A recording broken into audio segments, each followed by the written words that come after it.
Здравствуйте, уважаемые товарищи! Сегодня мы продолжаем свои передачи в рубрике «Полезные советы». Я, как юрист по профессии, решил вам рассказать о том, что может пригодиться в жизни каждому человеку. Но бывают разные ситуации, что человек попадает в нештатную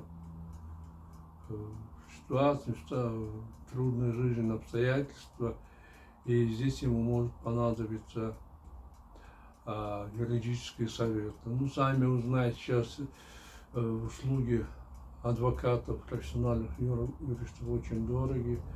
Вот буквально 2 месяца тому назад услуги адвокатов, оказывавших гарантированную государственную юридическую помощь, минимальная ставка для них сейчас составляет 40 тысяч сомов.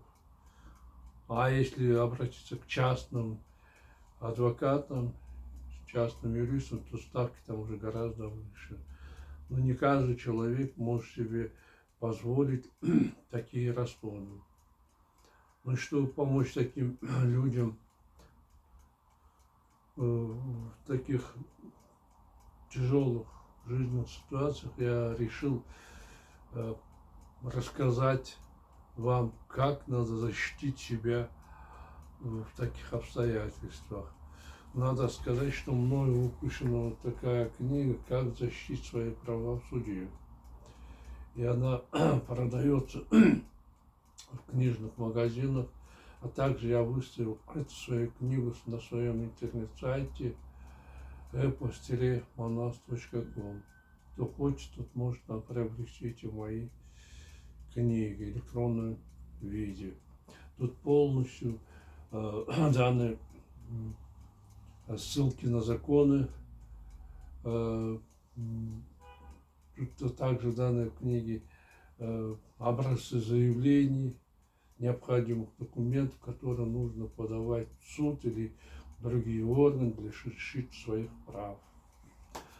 Ну а теперь я хочу начать свою передачу с семейно-брачных отношений. Ведь мы все люди, и каждому из нас хочется вступить в счастливый брак, народить детей и наслаждаться спокойной жизнью и радоваться успехам детей, внуков, правнуков. Но, к сожалению, не всегда жизнь бывает благосклонна к нам, и встречаются ситуации, когда по тем или иным причинам семейные идиллия нарушаются. Как надо в таких случаях действовать, чтобы защитить свои права? Я вот в течение нескольких передач хочу вам рассказать об этих способах защиты. Сами понимаете, жизненная ситуация очень различная, и, соответственно, я попытаюсь, опираясь на свой практический, теоретический опыт, рассказать вам о способах защиты. Но прежде всего я хочу напомнить вам о том, что брак в нашей республике, согласно статье 2 Семейного кодекса Кыргызской республики, брак – это добровольный союз мужчины и женщины с целью создания семьи. Добровольный союз мужчин и женщин. То есть у нас, в отличие от стран Западной Европы, Америки, однополые браки не признаются. У нас брак – это добровольный союз мужчины и женщины. То есть однополые гомосексуальные пары, мужчина с мужчиной, женщина с женщиной, не признаются у нас. Если даже эти лица вступили в брак в странах, где эти союзы признаются, то при приезде в наши республики такие браки считаются ничтожными, и никаких правовых последствий они не влекут за собой. Вот это надо понимать, что у нас однополые браки, прямо в Конституции написано, что брак – это союз мужчины и женщины. Также это продублировано в Семейном кодексе в статье 2. Ну, для вступления в брак, согласно статье 13 Семейного кодекса, необходимо два условия. Это первое – добровольное взаимное согласие вступающих в брак лиц, и второе – достижение ими брачного возраста. Добровольное согласие вступающих в брак лиц, то есть это обозначает, что никто не имеет права принуждать людей вступать в брак. И это принуждение может быть как со стороны вступающего в брак, так и со стороны других лиц. Вступление в брак должно быть обязательно добровольным. Если кто-то заставляет человека вступать в брак, то он понесет соответствующее наказание в соответствии с нормами Уголовного кодекса Кыргызской Республики. Второе условие для заключения брака – это достижение брачного возраста. Согласно статье 13 Семейного кодекса Кыргызской Республики, у нас брачный возраст наступает с 18 лет. Но в исключительных случаях этот брачный возраст может быть снижен на 1 год по решению соответствующей комиссии органов местного самоуправления. Какие-то исключительные случаи. Если кто-то из, ну, в основном это женщина, если вступающая в брак девушка, женщина находится в состоянии беременности, или если у лиц, состоящих фактически в брачных отношениях, имеется уже общий ребенок, если кому-то из этих вступающих в брак лиц угрожают какие-то обстоятельства, которые могут оборвать его жизнь. Например, кто-то из супругов собирается ложиться на тяжелую операцию, в исходе которого никто не уверен. В этих случаях решается снизить брачный возраст на 1 год. И это почему делается? Это делается для того, чтобы в первую очередь защитить права женщин и ребенка, детей. Потому что, как я вам говорил, только зарегистрированный брак, зарегистрированный соответствующим образом в органах записи актов гражданского состояния, в органах ЗАГС, только такой брак влечет юридические последствия. То есть в рожденном таком браке детям выплачиваются льготы, пособия различные, оказываются различные льготы. Мать таких детей пользуется определенными льготами, правами. И состоящие в браке женщина или мужчина имеет право на совместно нажитое имущество. То есть тут различные правовые последствия наступают. Если брака нет, то юридически оформленного брака нет, то они ни на что не могут претендовать. И в этой связи надо сказать, что у нас в республике, как вы знаете, существует второй вид вступления в брак. Это никах, бракосочетание по традициям ислама, по шариату. Так, надо иметь в виду, что такие браки никаких юридических последствий не влекут. То есть рожденные в таком браке дети не имеют практически никаких прав на компенсации, на пособие от государства. И состоящие в таких фактически брачных отношениях, как и женщины, не могут претендовать на имущество другого своего сожителя. просто сожительство получается, так называемый гражданский брак. Поэтому нужно обязательно оформлять свои брачные отношения в органах записи актов гражданского состояния. Затем, согласно статье 15, есть обстоятельства, которые препятствуют заключению брака. То есть не все лица могут вступать в зарегистрированный брак. Какие это обстоятельства? Ну, это, во-первых, если только если хотя бы один из брачующихся людей состоит в другом зарегистрированном браке, регистрация брака не производится. Запрещается также регистрация брака между близкими родственниками, между усыновителями, усыновленными и с лицами, признанными в судебном порядке недееспособными. То есть с такими лицами запрещается вступление в брак.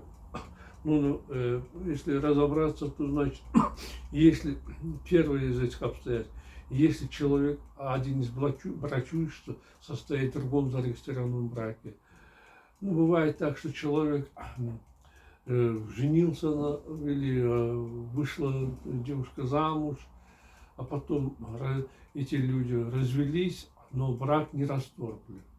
Брак у них юридически остается в силе.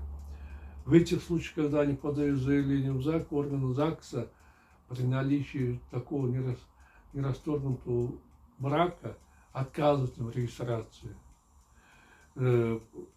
Поэтому нужно в обязательном порядке добиться прекращения своего предыдущего брака. Только после этого нужно вступать в новый брак. А если мужчина скроет это и женится повторно, то для него могут наступить неприятные последствия, потому что по нашему законодательству двоеженство, многоженство карается в уголовном порядке. Поэтому нужно в обязательном порядке расторгнуть свой брак. Второе обстоятельство, препятствующее заключению брака, это брак между близкими родственниками. Близкий родственник кто? Близким родственником законодательство считает отца, мать, дедушку, бабушку, внуков, единокровных, единоутробных братьев, сестер. То есть между этими лицами запрещен брак. Это делается для того, чтобы оградить их потомство от неприятных последствий, таких как кровосмешение. Знаете, что в результате таких инцестов могут родиться неполноценные дети с физическими или психическими отклонениями. Также запрещается брак между усыновленными и усыновителями, между усыновителем мужчиной и усыновленной дочерью. Почему? Потому что такие усыновленные дети по своему правовому положению приравниваются к родным детям. Поэтому брак между ними тоже категорически запрещен. И следующая категория лиц, которым запрещено вступать в зарегистрированный брак, это лица, признанные судом в силу психических расстройств недееспособными. Вы сами понимаете, такие люди не могут полностью отдавать отчет своим действиям. А согласно нашего законодательства, статьи 2 Семейного кодекса, брак – это добровольный союз мужчины и женщины, добровольное согласие. Ну а как психически нездоровый человек может выражать свою волю? Это нонсенс. Поэтому законодательство запрещает таким людям вступать в брак. Надо отметить, что такое ограничение не действует на лиц, признанных ограниченно дееспособными. Ну, то есть, если человек злоупотребляет спиртными напитками или наркотическими средствами, или ставит в тяжелое положение своей семью какими-то другими антиобщественными поступками, суд может ограничить человека в таких действиях, признать его ограниченным дееспособным. В таких случаях такое лицо может вступать в брак. Кстати, нужно иметь в виду, что в целях защиты здоровья брачующихся закон предписывает в обязательном порядке лицам, вступающим в брак, проходить медицинский осмотр. И они там по месту жительства органов здравоохранения могут полностью обследоваться, получить соответствующие консультации о том, как планировать будущее своей семьи. Если в этом случае один из супругов, вступающих в брак, скроет от другого, что о наличии у него венерической болезни ВИЧ или ВИЧ-инспекции, то второй супруг впоследствии может потребовать расторжения брака на этом основании. И также он может обратиться в правоохранительные органы с заявлением о привлечении данного лица к уголовной ответственности за этот факт, что он, зная о наличии такого тяжелого заразного заболевания, не предупредил своего партнера или партнершу об этом.